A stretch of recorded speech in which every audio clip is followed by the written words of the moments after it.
here at the Jesus Centre in Sheffield with the Society for the Study of Swordsmanship. And we're going to have a go at sword fighting and getting to grips with a long sword. Forward. Right.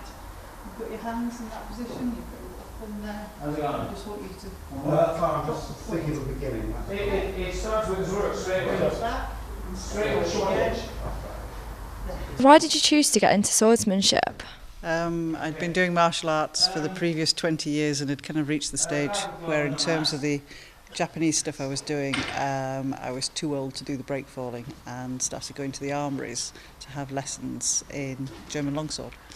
I used to play role-playing games as a kid years ago, and then where I'm from, somebody I knew is quite a famous person in the kind of HEMA scene, and about a month before I moved away from there I found out about that, and so he introduced me to it just kind of by talking about it, and then when I moved to Sheffield I went looking for a club that.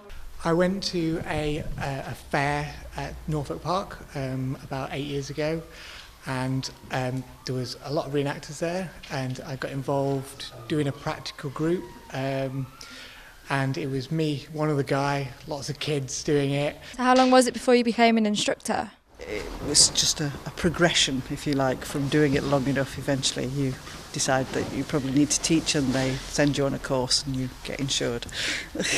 Could you tell me a bit about what's going on today? Okay, so today is the longsword class. We do several different weapons throughout the month and then rotate. I teach a weapon called Dussack, which is from the kind of Renaissance period in Germany. You'll have to look it up, it's quite difficult to describe. And Chris teaches rapier once a month. And so you've got a lot of different types of weapons. What is your favourite and why? My favourite is the longsword, followed by the staff. They're actually weapons that I really, really like. Longsword at the moment, yeah, definitely, yeah. It's the iconic knightly weapon, isn't it? So my favourite is the weapon we're training next week, which is the rapier. This is a slightly later weapon. It's the first weapon that I trained with, and it's got lots of interesting things to do with it. You can use it with a dagger, you can use it with a cloak or with a buckler or just on its own.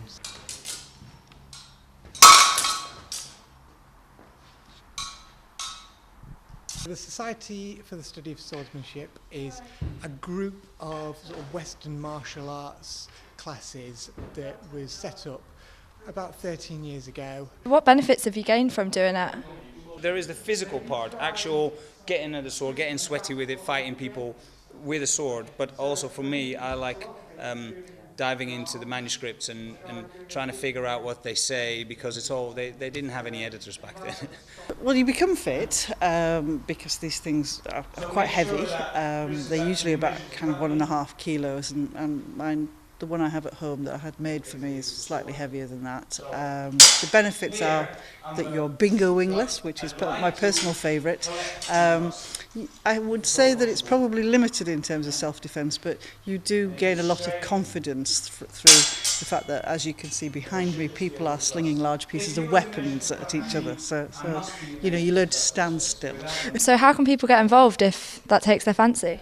Okay, so if anyone wants to get involved with the Sheffield group, you can visit our website, which is weaponskills.org.uk, or they can give us a call, or just look online and find a class that's local to you. There's a lot of Western martial arts in popular culture, whether you sort of realise it or not. If you watch Game of Thrones or anything like that, you'll see people using long swords and rapiers and different weapons.